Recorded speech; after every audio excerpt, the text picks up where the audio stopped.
Welcome back to our channel info 366. இன்னைக்கு என்ன இன்ஃபர்மேஷனோட நான் உங்களை வந்து சந்திக்கிறேன் அப்படின்னா, மக்களே நேற்று வீடியோல அமெரிக்க ராணுவ வீரர்கள் தலைக்கு வந்து அவங்கள நீங்க உயிரோட பிடிச்சிட்டு வந்தாலும் சரி இல்ல கொன்னாலும் சரி நாங்க வந்து பல்கா ஒரு அமௌண்ட் கொடுப்போம் அப்படின்னு சொல்லி ஈரான் சைட்ல இருந்து வந்து சொன்னாங்க. அதுக்கான காரணம் என்ன? உக்ரைனுக்கும் ரஷ்யாவுக்கும் இடையில இந்த வார் அப்படிங்கிறது ரொம்பவே தீவிரமா போயிட்டு இருக்கு. அதுக்கான காரணமா என்ன மாதிரியான விஷயங்கள் இருக்கு அப்படிங்கிறத நேற்று வீடியோல ரொம்ப டீடைலா பேசியிருப்போம். ஸோ மறக்காம அதை செக் பண்ணி பாருங்க. இப்போ நான் பாட்டுக்கு செவனேன்னு தானடா இருந்தேன், என்ன ஏன்டா அடிக்கிற அப்படிங்கிற மாதிரி அமெரிக்க அதிபர் ட்ரம்ப் அவர்கள் வந்து ஓமனை வந்து மிரட்டி இருக்காரு. அதுக்கு என்ன காரணம்? இன்னொரு பக்கம் ஈராக்ல வந்து ஒரு எரிபொருள் கிடங்கையே வந்து டோட்டலா காலி பண்ணிட்டாங்க. இதுக்கு காரணம் வந்து ஈரான் தான் அப்படின்னு ஒரு சைடுல சொல்றாங்க, இல்ல இது வந்து விபத்து தான் அப்படின்னு வந்து சொல்றாங்க. ஆக்சுவலி என்ன நடந்துச்சு இதை பத்தி தான் இன்னைக்கு இந்த வீடியோல ரொம்ப டீடைலா பேச போறோம். ஸோ வீடியோவை ஸ்கிப் பண்ணாம ஃபுல்லா பாருங்க.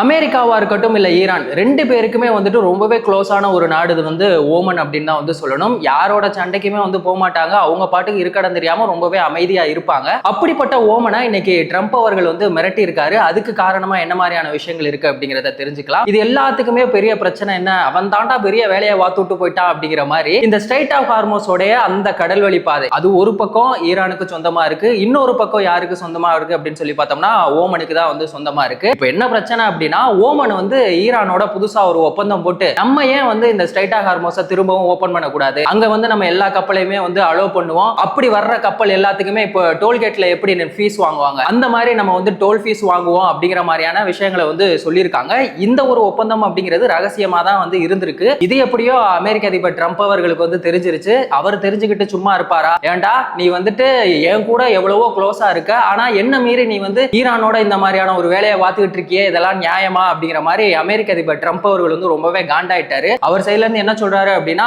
இந்த பிரச்சனை அப்படிங்கிறது அமெரிக்காவுக்கும் ஈரானுக்கும் நடக்குது, தேவையில்லாம நீ உள்ள வந்த அப்படின்னா உன் நாட்டு மேல நான் வந்து குண்டு வீசுவேன் அப்படின்னு சொல்லி பயங்கரமா ஓமனை வந்து மிரட்டி இருக்காரு. இந்த ஒரு விஷயம் இப்ப சோசியல் மீடியாலேயே ரொம்ப பெரிய கான்ட்ரவர்சியான ஒரு விஷயமா போயிட்டு இருக்கு. இப்போ இது வந்து முதல் முறையா இந்த மாதிரி ஒரு மிரட்டல் அப்படிங்கிற ஒரு விஷயம் நடந்திருக்கா அப்படின்னு சொல்லி கேட்டா கிடையவே கிடையாது. மே மாசத்துல என்ன பண்ணிருக்காருன்னா அமெரிக்க அதிபர் ட்ரம்ப் அவர்கள் வந்துட்டு ஓமனை சீக்கிரட்டாவே வந்து என்ன பண்ணிருக்காருன்னா மிரட்டி இருக்காரு. இதுக்கப்புறமா நீ ஈரானோட எந்த ஒரு பேச்சுவார்த்தையை வச்சுக்க கூடாது, எந்த ஒரு அக்ரிமெண்ட்டும் போடக்கூடாது, எதுவா இருந்தாலும் நம்மளே வாத்துக்கலாம் அப்படிங்கிற மாதிரி அவர் சைட்ல இருந்து வந்து சொல்லியிருக்காங்க. இன்னொரு பக்கம் இந்த அமெரிக்கா ஈரான் இஸ்ரேல் இவங்களுக்குள்ள இந்த ஒப்பந்தம் அப்படிங்கிறது 60 நாள் வந்து போட்டிருந்தாங்கல்ல, அது முடிஞ்சிருச்சு. ஆனா எந்த பயனும் இல்லை அப்படிங்கிற மாதிரி இந்த ஒப்பந்தத்தால எந்த பயனுமே இல்லை அப்படிங்கிற மாதிரி இருக்கு. இதுக்கு காரணம் நீதான்டா, உன்னாலதான்டா ஈரான் வந்து எங்களுடைய பேச்சுவார்த்தைக்கு ஒத்துக்க மாட்டாங்க அப்படின்னு சொல்லி அமெரிக்க அதிபர் ட்ரம்ப் அவர்கள் இதுக்கு காரணமும் வந்து ஓமன் தான் அப்படின்னு சொல்லி அவங்க சைட்ல இருந்து வந்து சொல்லியிருக்காங்க. இன்னொரு பக்கம் இப்ப அமெரிக்காவுடைய பாதுகாப்பு ஆலோசகரும் ஈரானுடைய இந்த இந்திய புரட்சிகர காவல்படை இருக்காங்கல்ல, அவங்களுக்குள்ள சீக்கிரட்டா ஒரு டீலிங் போயிட்டு இருக்கதாவுமே ட்ரம்ப் வந்து சொல்றாரு. ஆனா இதுக்கு ஈரான் சைட்ல இருந்து என்ன சொல்லிட்டாங்க அப்படின்னா, அந்த மாதிரிலாம் எதுவும் இல்ல, உங்க கூட எல்லாம் நாங்க வந்துட்டு சீக்கிரட்டா பேச்சுவார்த்தை வைக்கணும் அப்படிங்கிற அவசியம் எங்களுக்கு இல்ல அப்படின்னு சொல்லி இதெல்லாம் வந்து நம்பாதீங்க அப்படிங்கிற மாதிரி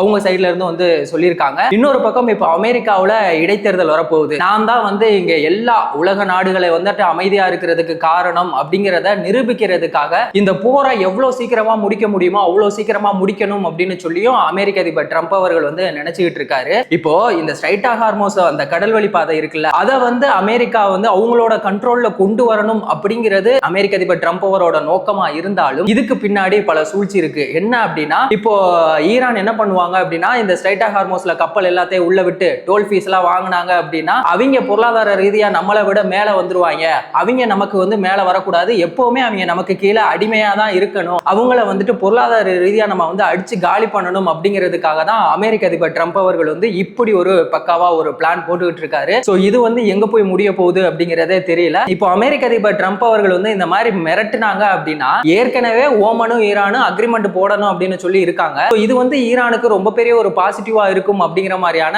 ஒரு விஷயங்களுமே வந்து போயிட்டு இருக்கு. இன்னொரு பக்கம் பாத்தீங்கன்னா ஈராக்ல ஒரு எரிபொருள் கிடங்கு, அதுல வந்து 38 டேங்கர் லாரி வந்து ஃபியூயல் லீக்கேஜ் ஆகி அது மூலமா வந்து ஒன்னா வெடிச்சு செதறி டோட்டல் இடமே வந்து காலி ஆயிருக்கு. அந்த 38 டேங்கர் லாரியில 34 பாத்தீங்கன்னா பெட்ரோலும் 4 பாத்தீங்கன்னா டீசலும் வந்து இருந்திருக்கு. அது மட்டும் இல்லாம அந்த சேமிப்பு கிடங்குல 30 லட்சத்துக்கும் அதிகமான பெட்ரோல் இருக்கு. இது எல்லாமே இப்ப வந்து டோட்டலா காலி ஆயிருச்சு. நல்ல வேளை இந்த ஒரு சம்பவத்துல எந்த ஒரு உயிரிழப்புமே ஏற்படல அப்படிங்கிறது பாராட்டக்கூடிய ஒரு விஷயமா இருக்கு. இப்போ தீயணைப்பு துறை வந்து அர்த்தராத்திரியில இந்த சம்பவம் எப்ப நடந்திருக்கு அப்படின்னு சொல்லி பார்த்தோம்னா 12 மணிக்கு வந்து நடந்திருக்கு. அப்பயும் தீயணைப்பு துறை என்ன பண்ணிருக்காங்க பண்ணிருக்காங்க அப்படின்னா அவங்களோட உயிரை பணையம் வச்சு இப்படி அவங்க எல்லாருமே வந்து காப்பாத்திருக்காங்க. இதுல ஒரு 20 பேருக்கு வந்து சின்னதா ஒரு காயம் இருக்கு அப்படிங்கிற மாதிரியான விஷயங்களுமே வந்து பேசப்பட்டுக்கிட்டு இருக்கு. இதுல ஃபேக் நரேட்டிவ் கிரியேட் பண்ற மாதிரி சில ஊடகங்கள் என்ன சொல்றாங்க அப்படின்னா, அமெரிக்காவோட கூட்டாளியை அட்டாக் பண்றதுக்காக ஈரான் தான் இந்த ஒரு தாக்குதலை நடத்தினாங்க அப்படின்னு வந்து சொல்றாங்க. ஆக்சுவலி அது வந்து உண்மை கிடையாது. இந்த ஒரு விபத்து அப்படிங்கிறது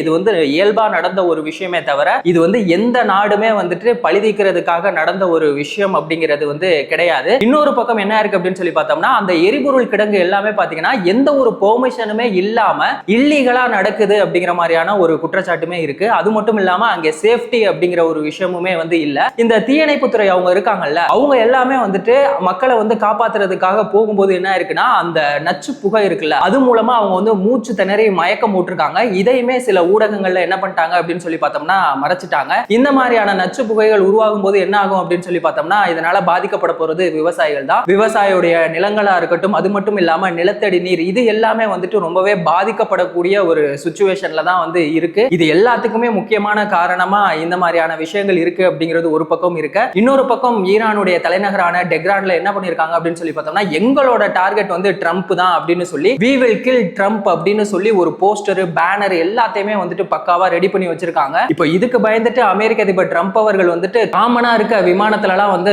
டிராவல் பண்றதே கிடையாது. தனியா தான் வந்து போயிட்டு இருக்காரு. அந்த அளவுக்கு அவர் வந்து பயங்கரமான ஒரு பயத்துல இருக்காரு. என்னதான் வந்து பிரஸ் மீட்ல நாங்க வந்துட்டு ஈரானை அடிச்சு காலி பண்ணிட்டோம் அப்படின்னு அவர் வந்து சொன்னாலும் உள்ளுக்குள்ள அவருக்குள்ள இருக்க பயம் அப்படிங்கிறது வந்து பயங்கரமா இருக்கு அப்படின்னு தான் வந்து சொல்லணும். இப்போ அமெரிக்க அதிபர் ட்ரம்ப் அவர்கள் வந்துட்டு கப்பல்ல இருக்க மாலுமிகளை வந்து ரொம்பவே கொடுமைப்படுத்துறாரு அப்படிங்கிற மாதிரியான விஷயங்களுமே வந்து சொல்லிட்டு இருக்காங்க. இப்போ ஸ்ட்ரைட்டா ஹார்மோஸ்ல USS ஆப்ரகாம் லிங்கன் அப்படிங்கிற அந்த கப்பலை வந்து நிறுத்தி வச்சிருக்காங்கல்ல, அங்க இருக்க மாலுமிகளுக்கு அவங்களுக்கு கொடுக்க வேண்டிய ஃபுட்டா இருக்கட்டும், இல்ல மருத்துவ வசதியா இருக்கட்டும், இல்ல ட்ரெஸ்ஸா இருக்கட்டும், இல்ல சேலரி இன்கிரிமெண்ட், இந்த மாதிரி எந்த ஒரு விஷயத்தையுமே வந்து அமெரிக்க அதிபர் ட்ரம்ப் அவர்கள் வந்து பண்றது இல்ல அப்படிங்கிற ஒரு விஷயத்தை வந்து சொல்லியிருக்காங்க. வழக்கம் போல அமெரிக்க அதிபர் ட்ரம்ப் அவர் என்ன சொல்லிட்டாருன்னா, இதெல்லாம் வந்துட்டு நார்மலான ஒரு விஷயம் தான், இதெல்லாம் வந்துட்டு ஃபேக்கான நியூஸ், அந்த மாதிரிலாம் எதுவும் கிடையாது அப்படிங்கிற மாதிரியான விஷயங்களை வந்து சொல்லியிருக்காரு. இப்போ அமெரிக்காவுக்கு இந்த கப்பலை வந்து திரும்பவுமே வந்து எடுத்துட்டு வர போறதா வந்து சொல்லியிருக்காங்க.